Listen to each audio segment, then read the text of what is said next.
Growing up in LA when I was like 13, I was real close with Diddy's younger son. I told y'all what I seen and what happened to me at Diddy house, and y'all finally finna see what the really been going on. His lawyer that he's done paid millions of dollars to fight his case has withdrawn from fighting the case. You wanna know why he's withdrawn from fighting the case? A lawyer for Sean Diddy Combs has quit, leaving the rapper's legal team ahead of his trafficking trial. In New York federal court, Anthony Rico filed a motion to withdraw as one of Diddy's 6 defense lawyers yesterday. He didn't give an explanation, but wrote, "Under no circumstances can I continue to effectively serve as counsel." Like, I don't know if y'all saw, but Diddy's lawyer trying to quit.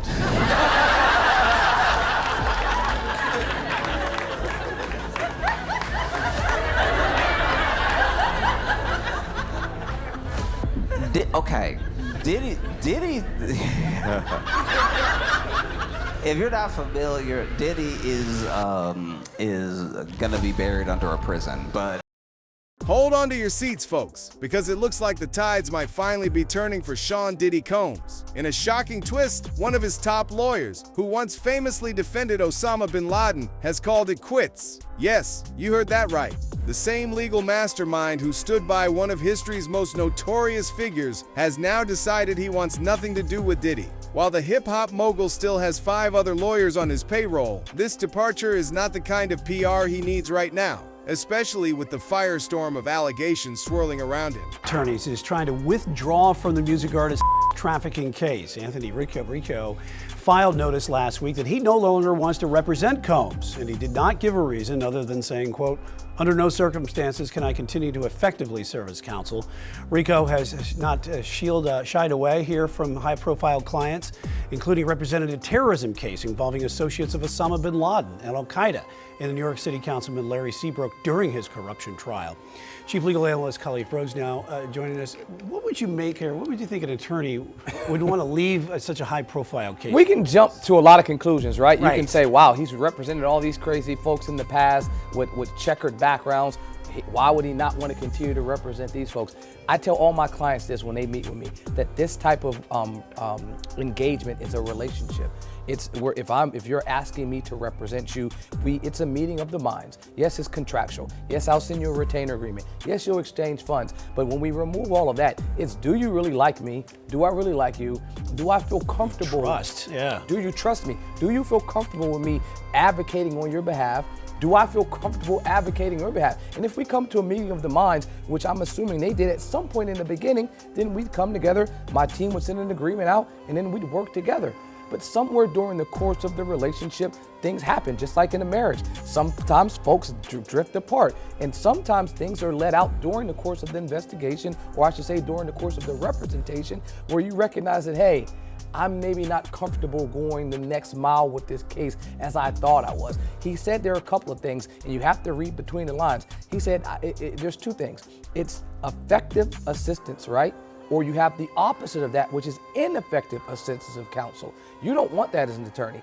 Ineffective assistance of counsel means you didn't do your job. So he said, I can no longer go forward effectively assisting this person, meaning I can't do my job. In court, because I can't do my job, I need you to grant me the permission, the authority to walk away from this relationship. Basically, grant my divorce. Is there some possible case here where it could be a conflict of interest?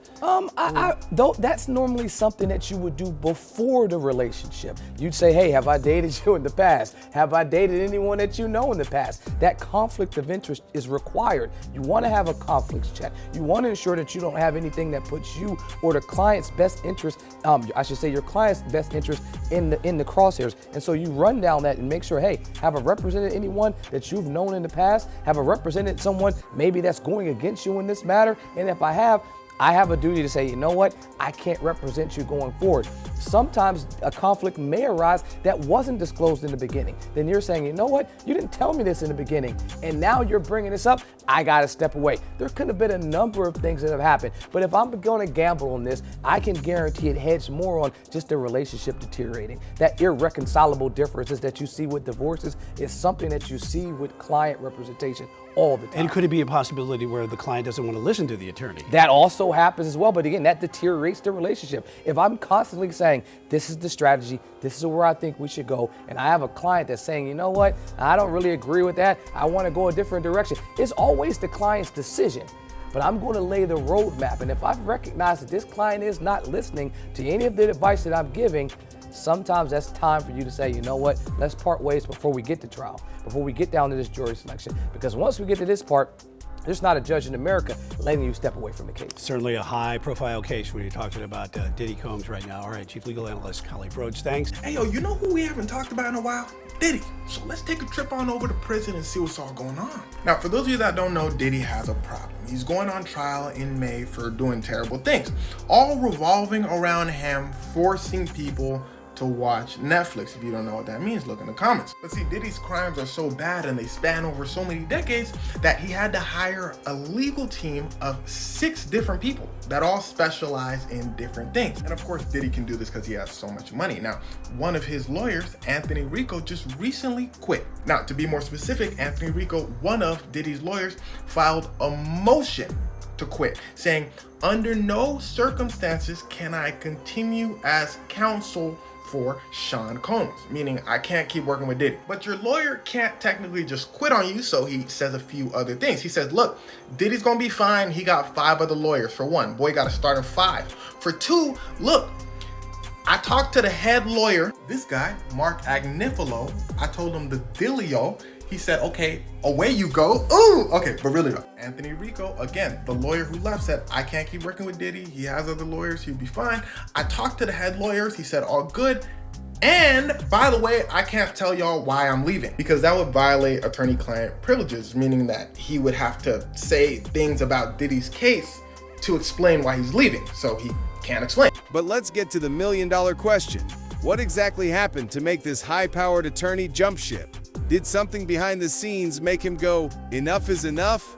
The internet is ablaze with theories, and while the truth remains elusive, 2 major narratives are dominating the discourse. Can you walk us through exactly what went down? Anthony Rico has been part of Diddy's defense team since September, so he appeared in court with Diddy when he was first arraigned and pled not guilty to the charges.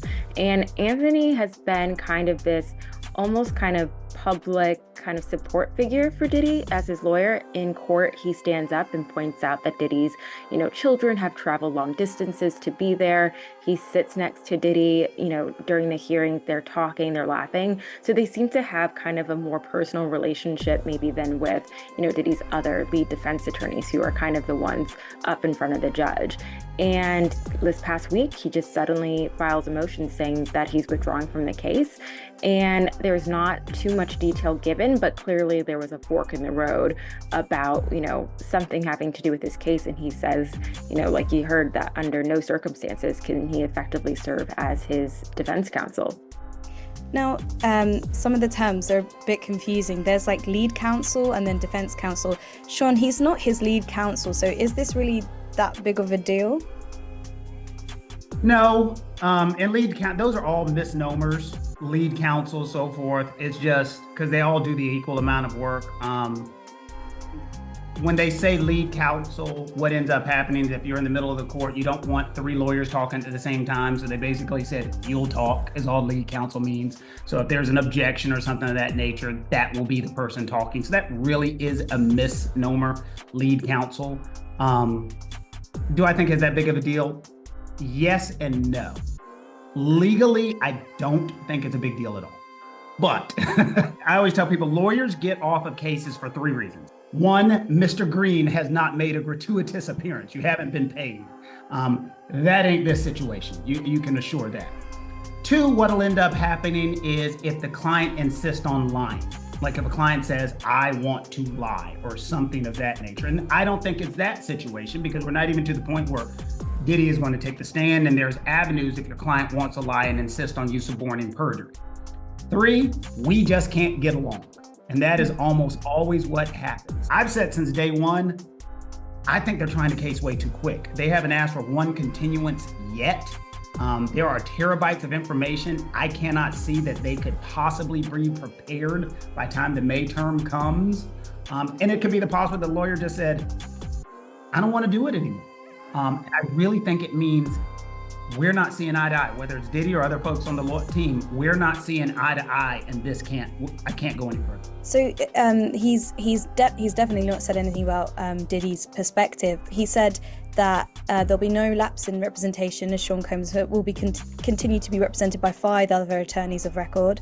Okay, once again, without violating any aspect of the attorney-client privilege or otherwise providing any details whatsoever on the grounds of supporting the application, the government has been notified of the filing of the motion to withdraw as counsel. Okay, how do you think this looks to people with no legal background, no legal expertise?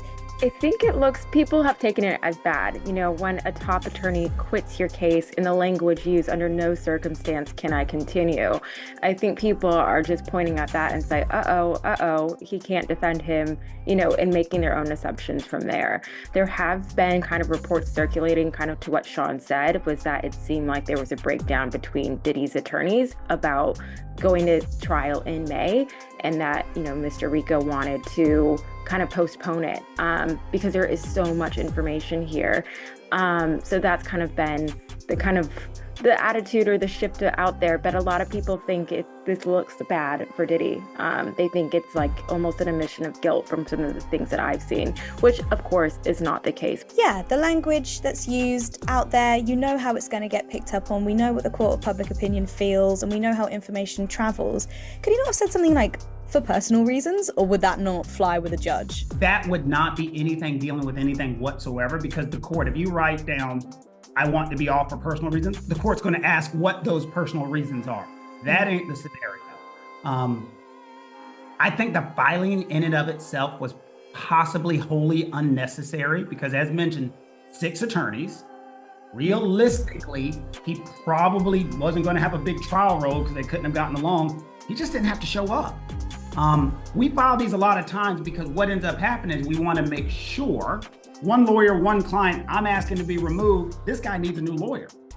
In Diddy's situation, he doesn't need a new lawyer. He's got 5 others. So I think it's kind of a shot realistically, either at Diddy or somebody else on the legal team. I don't think it has anything to do with the underground facts either, though. I think this is all, we can't get along. One theory suggests the lawyer might have clashed with Diddy himself, hinting at possible disagreements over strategy, or perhaps even a deeper ethical dilemma. The second theory floating around is that the lawyer's departure wasn't about Diddy at all, but rather about issues with the rest of the legal team. With 5 other attorneys in the mix, it's not hard to imagine power struggles, differing opinions, or even flat-out chaos. If the legal camp surrounding Diddy is this unstable, what does it say about the state of his defense? It says, let me go. Now, generally, an attorney will only leave a client for only like a select few reasons. One of them, if a client can't pay. That's a big one. But, well, we know Diddy could pay. For those of you that don't know, he got a lot of money. So that's probably not the reason. Another one being the lawyer might have found out that their client's crimes were much, much worse than they expected. Like so bad that they just can't morally stick with the case and they gotta go. That might be the reason, because as far as we know, you and I, Diddy's crimes are terrible, but his lawyers know much more than what we know. They know how far Diddy might have went. So Anthony, Diddy's lawyer who left, might have seen something he didn't want to see and said, look, I can't even work with bro anymore. Now, lastly, the reason I'm leaning towards is maybe Anthony had problems with the legal team or Diddy himself. Maybe Anthony wanted to defend Diddy a certain way, the other lawyers didn't agree, or Anthony may have had problems with Diddy. Because see, the thing is, Diddy is notorious for being unreasonable. See, what you gotta understand is you and I live in a different reality than Diddy. I was trying to explain this in a past video when I told the story of Diddy blowing up Kid Cudi's car. Allegedly. Now, you don't gotta watch the video to understand that Diddy blew up a man's car. Because in Diddy's mind, he can do that. Now, here's where things start to get wicked. Wicked part being Diddy's mind. You need to really listen to what I'm saying here, because I can sit here and give you a million stories about times Diddy went out the handle or did something crazy, but you'll find that they all have 2 things in common. One, the shock of the things he's saying, like he be talking to people any type of way, and 2, the shock of what he's trying to get done. Okay, listen closely. In this particular video, for example, Diddy's telling the person on the phone that he wants a TV show time slot. He's not taking no for an answer. Diddy's saying, just do it, just do it. The person on the phone probably saying, bro, I can't just give you someone's time slot. Diddy's saying, give me that time slot. The person on the phone finally says yes, Diddy says, whatever I want, I get. Now I know what you're thinking. What? That's just business. Sure. I'm just trying to paint a picture for you. Listen. It's all the stuff Diddy's done to Cassie in front of the whole world. One of the times she runs away from him, she gets a call from one of his assistants saying, Diddy wants you back right now, or he's gonna come find you. She don't come back, so he thinks she's with Kid Cudi, goes over to Kid Cudi's house, blows up Kid Cudi's car. Allegedly. Does all of this sound like someone in the same reality as you and I? So imagine you're Diddy's lawyer. Now, I'm not saying this is why Diddy's lawyer left, but listen, imagine you're Diddy's lawyer and reports come out, Diddy is intimidating witnesses. Reports actually came out saying Diddy's intimidating witnesses. You're Diddy's lawyer and you say, Diddy, why do you think you can get away with this? You can't do that. And Diddy tells you, you're my lawyer. Fix it. You say, Diddy, just don't do that. This is the real world. They want you in jail. And Diddy says, look, just get me off. Poor choice of words when referring to Diddy, but all I'm saying is I can imagine it's a frustrating environment to work with Diddy, doing outlandish things and just expecting you to deal with them. Now again, Diddy's lawyer could have also left because he had problems with the other lawyers, or he just didn't want to work with Diddy anymore. But either way, Diddy's going to trial with 5 other lawyers, and their defense is Diddy did do all those things. There's video evidence, so it's hard to deny, but it was all consensual. Please don't give him life. It actually turns out that there is a major power struggle inside Diddy's legal team. Rico and, the lead attorney, Mark Agnifilo, they have been butting heads for months over how to handle the trafficking charges in court. While the lead attorney Agnifilo has been publicly denying the allegations, Rico had a different approach in mind, but he wasn't given the control needed to execute it. From what we know, Anthony Rico had 2 major concerns. The first one is the lead attorney's legal approach has been to outright deny the trafficking charges, claiming that Diddy's so-called freak-offs were consensual encounters between adults. Rico, on the other hand, had a different legal strategy in mind, but he wasn't able to push it forward. I don't know exactly what his strategy was going to be, but in the end, he's an experienced lawyer, so I'm sure he had an angle for how it was going to benefit Diddy's bottom line, right? And then they also disagreed on when to actually go to trial. So Anthony Rico strongly believed that they wouldn't be ready for the scheduled May 5th trial date and wanted to ask for more time, but his co-counsel refused to delay, right? And then on top of that, Rico wasn't even able to speak to Diddy directly, which is kind of weird because he's representing him, right? And then apparently they kept on blocking him from that access, and at that point he decided that he couldn't properly defend Diddy, so he walked away from the case for that reason. So now Diddy's team is down 1 high-profile criminal defense attorney at a time when he needs all the legal firepower he can get. And when a lawyer with this much experience walks away from your case, that's never a good sign, okay? Now there are some other rumors, if you will, that the reason why he walked away was because he couldn't deal with the crimes of Diddy. Did Diddy eat people? I've never heard of a lawyer turning that kind of high-profile case down. What the did that man do? Now that tweet right there had over 300,000 likes on Twitter, so a lot of people are obviously paying attention to the story and they're obviously very confused, okay? Like, how the do you walk away from a case that's this high profile? Especially since lawyers are some of the biggest capitalists out there, okay? They want that money. Ain't you trying to get paid? I think this Diddy trial actually has the potential to be one of the biggest trials in entertainment history. And there's a couple reasons why I say that. First of all, this isn't just about one lawsuit or one charge. This is an entire criminal case with serious allegations that could send him away for life. We're talking about accusations of trafficking, violence, intimidation, and things that destroy powerful men when the evidence piles up. Meanwhile, in a move that only adds more confusion, one of Diddy's remaining lawyers has spoken up, stating that Diddy doesn't even have any incriminating tapes that could be used against him. Wait, so all those rumors about feds finding tapes during house raids were they just smoke and mirrors? If that's true, why did stories about those tapes gain so much traction in the first place? I think that the public and the media have gotten nearly every fact wrong about what the prosecution's case is here. So I just want to take one issue with that. There's no minors, there's no celebrity tapes. The civil lawsuits here are not driving the allegations that we're defending against, but it is driving the vitriol against him in the media. This kind of created a life of its own, that they had seized videos of the freak-offs, and it kind of spun into who's on those tapes, and Hollywood became unusually silent. I think there's one huge reason, and that's Tony Busby. Right after the indictment, he came out with a press conference with a 1-800 number behind him, threatening lawsuits against our client without having filed any. And we saw exactly how it played out, and we saw exactly why Hollywood went quiet. And what she's referring to, part of why Hollywood went quiet is we now know that Tony Buzbee sent demand letters to several celebrities, most notably Jay-Z, who stood up to that and is actually now suing Tony Buzbee for extortion. Right. Because the person who was suing him dropped it because of all the inconsistencies in her case. Now, Tenny also said that they are going to be looking to file other defamation lawsuits. And she made that really clear, that it wasn't just going to be a one-off with Jay-Z.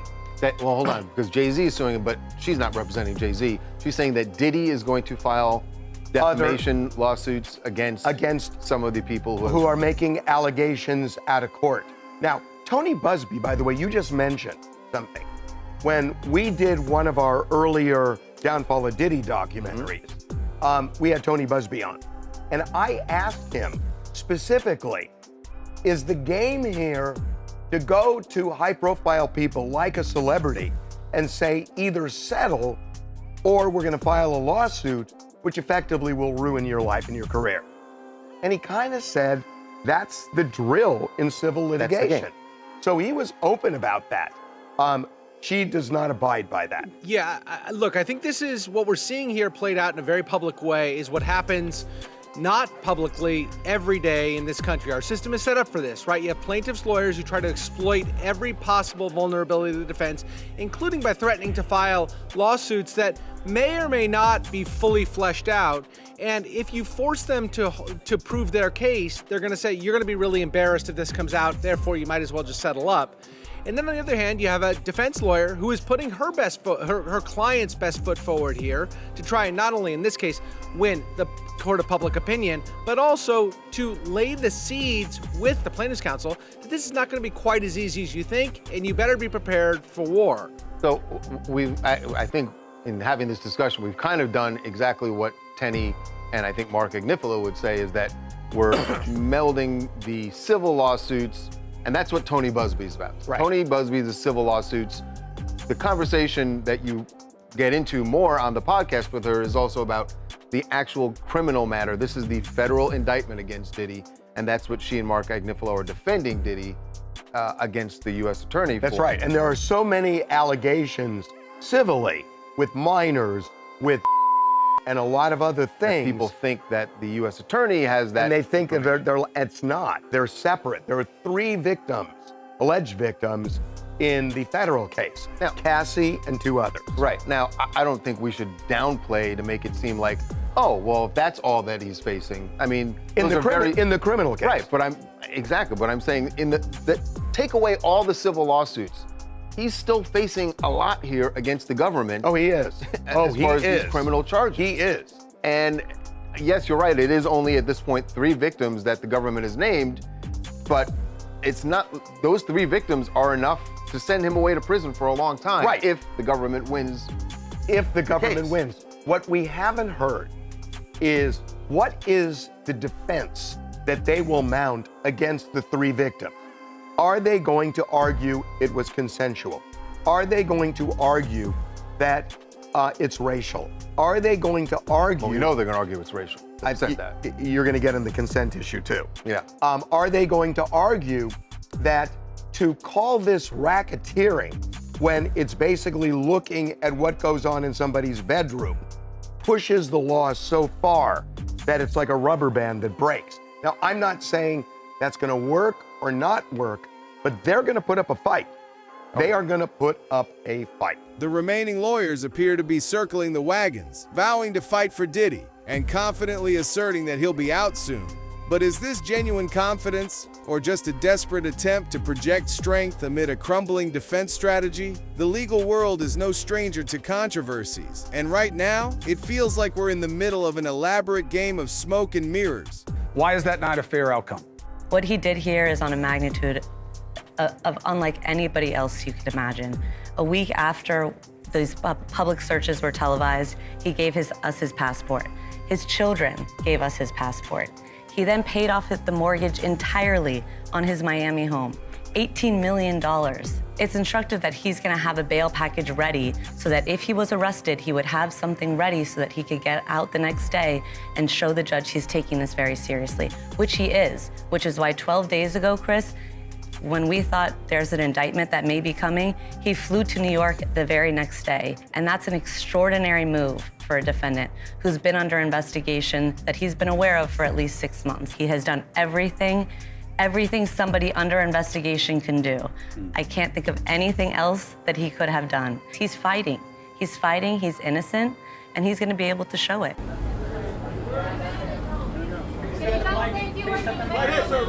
So we want to know, right, who's going to be watching Jesse and Delilah? Everybody down in front. Who's going to be watching the kids? All right. So this was the first step. We have a bail appeal scheduled for tomorrow at 3:30 in front of Judge Carter, the district judge assigned to this case. I think that we made the points that we've been wanting to make. I think it came out. Mr. Combs is a fighter. He's going to fight this to the end. He's innocent. He came to New York to establish his innocence. He's not afraid. He's not afraid of the charges. There's nothing that the government said in their presentation today that changes anyone's mind about anything. He's been looking forward to this day. He's been looking forward to clearing his name, and he's going to clear his name. And we're going to stand by his side as he does. We believe in him wholeheartedly. He didn't do these things. This was a 10-year relationship. There's no coercion, there's no crime. There's basically just, someone who brought a civil case and now is finding themselves as a witness in a criminal case. And we're going to fight this case with everything we have, as is he. And eventually he's going to be shown to be innocent. And so tomorrow we fight again, and we'll fight every day until we don't have to fight anymore. Where's he being detained? I don't know. The question is, why did it happen last night instead of today? I don't know the answer to that question. I just want to make one point very clear. We have no power. All we can do is show good faith. He got on a plane and he came here. And if he stayed here for 1 day before the case started, or for 1 year before the case started, he was going to stay as long as he needed to stay. It ends up being only 12 days. That's fine. That's what the government wanted to do. The government didn't want him to turn himself in. He came here to turn himself in. Why doesn't the government want him to turn himself in? Because then they can't ask for detention. So they go and they arrest him. They arrest a guy who came to New York to turn himself in. But we're going to make all these points again tomorrow, and we'll make him as much as we can until we get him out. So that's all I have. Huh? Tomorrow. Yeah, tomorrow. Wait, what was the question? We're appealing. We're no bail.